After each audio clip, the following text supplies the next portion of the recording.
नमस्कार। मैं डॉक्टर विजय कपूर। आज जो है आप मेरा विषय रहेगा, क्योंकि स्वतंत्रता दिवस है, तो इस देश की जो कुंडली है उसका मैं आपके लिए विश्लेषण करूंगा कि कहां से लेकर कहां तक यात्रा हुई। 15 अगस्त 1947 को ये देश आज़ाद हुआ और आज जो है 15 अगस्त 2024 आ रहा है। तो इतने वर्षों का इतिहास प्लैनेट्स की नज़र से मैं आपको बताऊंगा। कृपा करके इस चैनल के ऊपर स्क्रीन पर जो नंबर आ रहा है वो उस पर जो है आप परामर्श कर सकते हैं। आप इस चैनल को सब्सक्राइब कर सकते हैं। तो मैं आपको जो है आज ये स्वतंत्रता की जो कहानी है, इस देश की जो कहानी है वो बताता हूँ, और प्लैनेट्स के माध्यम से हम लोग उसे जानने की कोशिश करेंगे। बाई चांस जब ये देश आज़ाद होता है तो इसमें दशा थी शनि की दशा। शनि की दशा के अंदर आज़ाद हुआ देश। और आज़ाद भी क्या हुआ, जिस दिन ये आज़ाद हुआ उस दिन अमावस थी। अमावस से एक दिन पहले था, कुछ घंटों का फ़र्क आता है। काली रात और देश को आज़ादी मिलती है, और जो हालात आपने उस समय देखे वो आपके सामने हैं। जो स्थितियां आज आप बांग्लादेश की देख रहे हो उससे भी भयंकर स्थितियां हैं। पुराने लोगों से मिलिएगा, मेरे माता पिता बताते थे, ये सारी की सारी स्थितियां भयंकर थी। मतलब आप दो चीज़ें समझ लीजिए। एक तो वो जो समय था वो ठीक नहीं था, लेकिन आज़ादी मिल गई। जिसको हम आज़ादी के रूप में ले रहे थे वो कहीं एक छाया के रूप में हमको मिल गया था, ना इधर का ना उधर का। और वो समय जो था बड़ा भयंकर समय था। यानी 1947 से लेकर और 65 तक, 65 तक, 14 अगस्त 65 तक शनि की दशा थी। और शनि की दशा इस भयंकर रूप में कि इस देश की कुंडली में राहु लग्न में बैठा था, और जो केतु जो है वो 7वें घर का था। और सबसे बड़ी बात क्या हुई कि इस देश का मंगल जो है वो दूसरे घर का होने से विभाजन हुआ। इस देश का मंगल जो है प्रॉपर्टी को लेकर, उन चीज़ों को लेकर एक्ट करता है। समय समय कर इन प्लैनेट्स के बारे में बताऊंगा। लेकिन उसने क्या कर दिया, विभाजन कर दिया। और इसके साथ ही एक जो भयंकर स्वरूप इस देश की कुंडली में उभरा वो था पंचग्रही योग। सूर्य, चंद्रमा, शनि, वीनस और बुध, ये पांचों ग्रह एक घर में बैठ गए। पांचों ग्रह एक घर में बैठे तीसरे घर के अंदर। आप सच मानिएगा, मेरा अनुभव मानता है, प्लैनेट्स का इस तरह से पंचग्रह योग में आ जाना किसी की कुंडली में भी आ सकता है, आपकी कुंडली में भी आ सकता है। मेरी बातों को ध्यान से सुनिएगा। और ये मैं इसलिए देश की कुंडली को आपके साथ शेयर कर रहा हूँ।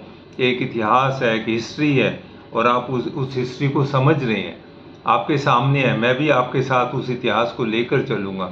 लेकिन सबसे बड़ी बात जो मैं कहना चाहता हूँ, अपनी कुंडली में अगर आपकी कुंडली में इस तरह का पंचग्रह योग है उसे चेक कराइएगा। अब सबसे बड़ी बात है कि 19 साल, लगभग 19 साल की दशा जो रही, 65 तक दशा ज़्यादा इसी। और सबसे पहली देखो दो बातें हुई। एक तो जो रात्रि थी, अमावस की रात्रि, और उसके बाद 47 में, अगस्त 47 में जन्म होता है, और जिसे महात्मा गांधी या राष्ट्रपिता कहा जाता है। जनवरी के अंदर उसकी मृत्यु हो जाती है। मृत्यु मीन्स मर्डर हो जाता है, असैसिनेशन हो जाता है। तो पहला ही झटका जो शनि ने दिया वो दिया जो व्यक्ति लीड कर रहा था, जिसको महात्मा के नाम से जानते थे, जिसका जो है ये जो राष्ट्रव्यापी आंदोलन था, स्वतंत्रता आंदोलन में बहुत बड़ा योगदान रहा, और उसकी जो है उसका असैसिनेशन कर दिया जाता। ये एक हिस्सा खत्म हुआ।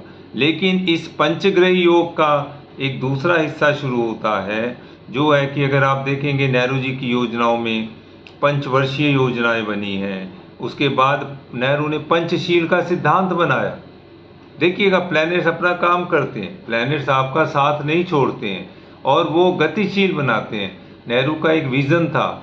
पहला हम इस तरह विश्लेषण कर रहे हैं कि एक तरफ जो भी इस व्यक्ति को लीड कर रहा है, उसे आप साधारण शब्दों में राजा भी कह सकते हैं, प्रधानमंत्री भी कह सकते हैं। डेमोक्रेसी में वो प्रधानमंत्री है, वैसे राजा है। तो वो जो व्यक्ति है जो इन पावर है, इस देश की नीतियों को बनाता है, उसने योजना आयोग बनाया, उन्होंने जो पंचवर्षीय योजनाएं बनाई, पंचशील के सिद्धांत बनाए, और ये चलते चलते अगस्त 65 तक की एक कहानी है। इस बीच में बहुत कुछ हुआ। चाइना की वार हो गई, आप देखेंगे कि पाकिस्तान से वार हुई, ये सारी स्थितियां नेहरू के समय में हो गई। एंड मैं जो कहना चाहता हूँ कि अगर इस तरह से पंचग्रही योग तीसरे घर में बैठ जाए तो एक बात समझ लीजिएगा, आप 1000 दोस्त बना लें, आप सबके आगे बहुत अच्छी तरह से मिलें जुलें, वो दोस्ती नहीं निभाएंगे।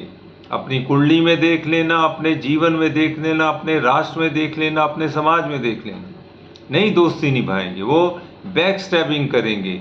वही व्यक्ति चीनी यहाँ पर आए, हिंदी चीनी भाई भाई, हिंदी चीनी भाई भाई, और जाते ही उसने वापस जाते ही वॉर कर दी, हिंदुस्तान पर अटैक कर दिया।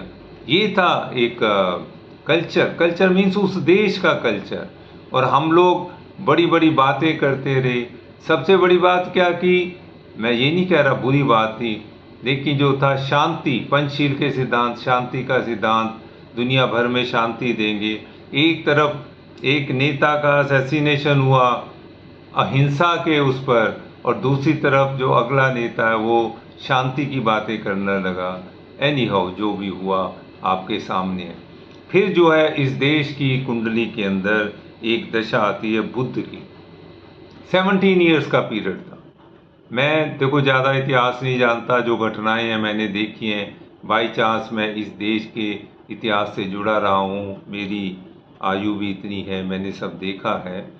लेकिन अब आप समझिएगा कि जैसे ही बुद्ध आता है, ये 17 साल का है और ये 82 तक रहा है, 82 तक रहा है, तो करीब करीब एक एरा खत्म होता है। चाहे उसे कह लीजिए एक प्रधानमंत्री गया, क्योंकि 64 में नेहरू जी की डेथ हो जाती, 64 के अंदर 27 मई 1964 को डेथ हो गई, तो एक हिस्सा खत्म हो गया। अब उसके बाद फिर गतिविधियां फिर चलती हैं, दूसरा जो है तो 82 तक का पीरियड जो है वो बड़ा ही, जिसे कहना चाहिए, भयंकर पीरियड है। भयंकर इन दी सेंस की आप ये मान लीजिएगा कि जिसे कहना चाहिएगा कि इंडस्ट्रियलाइजेशन होता है, सारी चीज़ें आगे बढ़ती हैं। उस समय की जो भी प्रधानमंत्री रही हैं, इंदिरा गांधी वगैरह, उन्होंने में अप एंड डाउन्स देखे हैं, इमरजेंसी लगी है, फिर जो है उसके बाद जो है डाउनफॉल भी हुआ है, ये सारी चीज़ें हुई हैं।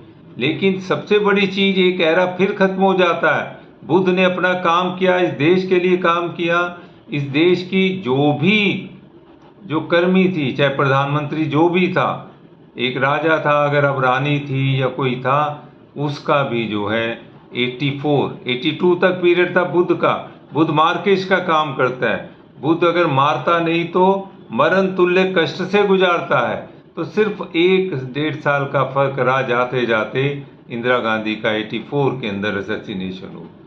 उसकी नीतियां बड़ी अच्छी थी, सारी चीज़ें अच्छी थी, एक दूसरा एरा खत्म हो गया। तो इस देश की कुंडली कैसे करवट लेती रही। शनि की दशा में जन्म, बुध की दशा में इंडस्ट्री, ये फैलाव होता है, और उसके बाद 7 साल के लिए पीरियड आता है केतु का, 7 years, that is from 82 to 89। ये जो 7 ईयर्स हैं, देश को बल मिला, लोग अपने रास्तों पर निकले। एक होता है ना, एक जो होता है कंप्यूटराइजेशन वगैरह, ये सारी चीज़ें उस समय शुरुआत हुई। तो देश ने, जिसे कहना चाहिए, करीब करीब आकर ये जो 89 तक का पीरियड था एक करवट ले रहा था। हालांकि उसके बाद कहीं 2000 के आसपास जो है हम 21वीं सदी के अंदर प्रवेश करते हैं, वो एक डिफरेंट बात थी। लेकिन कहीं जो अगले प्रधानमंत्री ने इसको जो एक मोड़ दिया, दुनिया के अंदर जो हम कहीं कुछ कर सकें, आगे बढ़ें और दुनिया में हमारा स्थान बने, तो वो 89 तक था। उसके बाद जो 89 के बाद 20 साल का पीरियड आया, 20 साल का पीरियड 2009 तक रहा, 89 से 2009 तक। ये वो जो पीरियड था मैक्सिमम लग्जरी इस देश के अंदर आए, मैक्सिमम जो सारी जिसे कहना चाहिए कि सुख सुविधाओं का पीरियड, ये सारे देश को मिला, घर घर के मिला। जिन घरों में पानी मटकों में पिया जाता था उनमें भी फ्रिज आने शुरू हो गए। जिन घरों में जो है पंखे नहीं थे वहाँ कूलर आ गए। ये जो एक इंडस्ट्री का जो असर है, तरह तरह की नई चीज़ें आई। मतलब आप ये समझिएगा कि ये हमारे कल्चर में, हमारी संस्कृति में, हमारे देश के अंदर ये एंट्री इस तरह से हो रही थी कि किसी के घर में अगर फ्रिज आता था तो मंदिर में प्रसाद चढ़ाने जाता था, मंदिर के अंदर प्रसाद चढ़ता था कि घर में फ्रिज आया। ये स्कूटर आने लग गए, मोटरसाइकिल आने लग गए, कुछ कुछ गाड़ियों की एंट्री। तो 2009 तक का पीरियड बहुत लग्जरी का पीरियड रहा। आप ये समझ लीजिएगा कि बैंकों ने लोन देने शुरू किए, बैंकों से लोगों को फ़ायदा होने लगा, धन की जो है लालसा बढ़ी, लोग अपना पैसा कमाने लगे, विदेश जाने लगे, एजुकेशन विदेशों में होने लगी। तो ये सारा का सारा पीरियड बहुत लंबा पीरियड है, 20 साल का। और लेकिन इस वीनस के पीरियड में एक राजनीतिक हलचल रही, कभी कोई कभी कोई, कभी कोई कभी कोई। ये करीब करीब 2010 तक मानिएगा, 2009-2010 तक भारत की जो राजनीति पर असर हुआ वो क्योंकि पहले दिन से हो गया था। आप एक चीज़ समझ लीजिएगा, भारत का जो जन्म है, हिंदुस्तान का जो जन्म है वो पुष्य नक्षत्र के अंदर हुआ है। पुष्य नक्षत्र के मतलब है कि जन्म से ही रोग कारक है, कोई ना कोई रोग लगा रहेगा। रोग का मतलब तकलीफ लगी रहेगी, कोई ना कोई प्रॉब्लम रहेगी इस देश के अंदर। कई बार क्या हुआ, एजुकेशन बढ़ी तो एजुकेशन बढ़ती चली गई, इंडस्ट्री बढ़ी तो इंडस्ट्री बढ़ती चली गई, बैंकिंग बढ़ी तो बैंकिंग बढ़ती चली गई। मतलब होता है ना, एक फील्ड में बढ़ जाएंगे और दूसरे फील्ड में कमज़ोर हो जाए। आज भी जो स्थितियां बन रही हैं, क्योंकि 2009 से लेकर और हमको सूर्य का पीरियड मिला 6 साल का 2015 तक। बड़े ध्यान से देखिएगा, अब जो चेंजेस आपके सामने आते हैं, सूर्य जो है वो अपना काम बड़े ढंग से करता। आप बड़े से बड़े CEO, बड़ी से बड़ी कंपनी में काम करते हो, सूर्य की दशा में आकर अचानक आदमी नौकरी छोड़ देता या उसे निकाल दिया जाता। लेकिन एक बात याद रखिएगा, सूर्य की दशा में जो होता है वह फॉर बेटरमेंट होता, बुराई के लिए नहीं होता, फॉर बेटरमेंट होता है। तो सूर्य की दशा इस देश ने 6 साल की देखी, 2009 से 2015 तक। उसमें परिवर्तन हुए, सरकारें बदली, सरकार एक एक वोट से गिरी, बड़ी बड़ी बड़ी स्थितियां बनी जो कि जिसे कहना से अनएक्सपेक्टेड क्योंकि राहु तो बैठा हुआ है, राहु अपना काम किए जा रहा है, राहु लग्न में है इस देश का। और जो है शनि जो है जिस हाउस में है वो भी अपना काम कर रहा है। आप एक बात समझिएगा, शनि जिस हाउस के अंदर है, इधर हो या उधर हो, ये जान लेना इस देश की आज भले ही कई बातें की जा रही हैं, हम इंडिपेंडेंट हैं, ये ऐसा कुछ नहीं है। ये जो हमारे प्लैनेट्स ऐसे हैं कि हमेशा जो डिपेंडेंसी है वो विदेशों पे रहेगी, उसे रोक नहीं सकते, उसका स्वरूप बदल सकता है। आपके पास धन आ गया, आपने विदेशी कंपनी खरीद ली, लेकिन कहीं ना कहीं एक विदेश का योगदान तो रहता है, या विदेशी टेक्नोलॉजी ले ली, या विदेश के साथ एक कोलैबोरेशन किया, और वो आज से नहीं, बड़ा पुराने चल रहे। जापान से कोलैबोरेशन हुए, कई लोगों ने किया, उसके बाद अभी भी कई लोग जो हैं बाहर विदेशी कंपनियों के साथ काम कर रहे हैं। तो ये एक हिस्सा है जो कि आगे बढ़ता जा रहा है। मेरे कहने का भाव ये है कि सूर्य की दशा जैसे ही आई इस देश के अंदर, कोशिश की गई कि एक मैनेजमेंट किया जाए, स्थिरता की जाए, लेकिन नहीं हो पाया। सरकारों को चेंज मिला तो आप देखते हैं कि 2014 के अंदर फिर सरकार बदल जाती, करीब करीब 2015 तक का सूर्य का पीरियड था। लेकिन इस सारे पैरेलल सिचुएशन में जो प्रधानमंत्री बने, मेन प्रधानमंत्री आप देखिए, बात है छोटे पीरियड के लिए तो बहुत बने हैं, लेकिन नेहरू, इंदिरा गांधी, राजीव गांधी, फिर बाद में अटल जी बने हैं, और फिर आके जो आप मान सकते हैं कि अभी जो है सरकार को मोदी जी मिले हैं। इन सब की कुंडलियाँ इन सबकी कुंडलियां और इस देश की कुंडली कहीं एक पैरेलल खड़ी होती है, दशाओं के माध्यम से, नक्षत्रों के माध्यम से, दिनों के माध्यम से, तिथि के माध्यम से, तो वो इकट्ठी खड़ी होती हैं। और उसका अब स्वरूप जो है 2015 से, 14 अगस्त 2015 से एक दशा शुरू हुई। देखिए आप 2014 में सरकार बदले, 14-15 से जो चीज़ें आई हैं, और ये अभी रहेगी 10 साल की दशा चंद्रमा की, 10 साल की दशा रहेगी चंद्रमा की, जो कि 14 अगस्त 2025 तक रहेगी। याद रखिएगा, ये दशा 14 अगस्त 2025 तक रहेगी, और इस दशा में देश का भविष्य बहुत बड़ी करवट लेने वाला है, जो कि ऑलरेडी आप समझिएगा कि 2023 से सितंबर से शुरू हो चुका है। एक बड़ी करवट आने वाली है, कोई बड़ा, मैं इसमें कहते हुए मुझे डर भी लगता है, लेकिन कोई बड़ा आंदोलन खड़ा ना हो जाए, क्योंकि जो आंदोलन का समय आ गया, आंदोलन मीन्स परिवर्तन, और परिवर्तन सृष्टि का नियम है, आप रोक नहीं सकते, वो होगा ही होगा। जो भी कहीं भी जुड़ता है वो फिर टूटता भी है। पेड़ से लगे पत्ते भी पीले होकर टूट जाते, टूटना पड़ता है, नहीं तो वो पेड़ ही उनको छोड़ देता। पेड़ ही पैदा करता है, पेड़ ही छोड़ देता। यही समाज का, संस्कृति का, राष्ट्र का नियम है। जो बनाते हैं वही हटा देते हैं। और आज की डेट में क्या है कि ये 14 अगस्त 2025, अगर मैं उधर जाता हूँ तो अगस्त 2025, और एक महीना जो मान लीजिएगा, सो इस साल 14 अक्टूबर से लेकर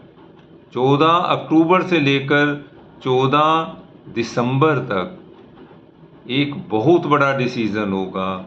क्या होगा ये ईश्वर जानता है, लेकिन उस डिसीजन का अर्थ जो है देश की गतिविधियों पर पड़ेगा। बहुत कुछ बदला है। नेहरू ने योजना आयोग बनाया था, इधर इन्होंने आके नीति आयोग कर दिया।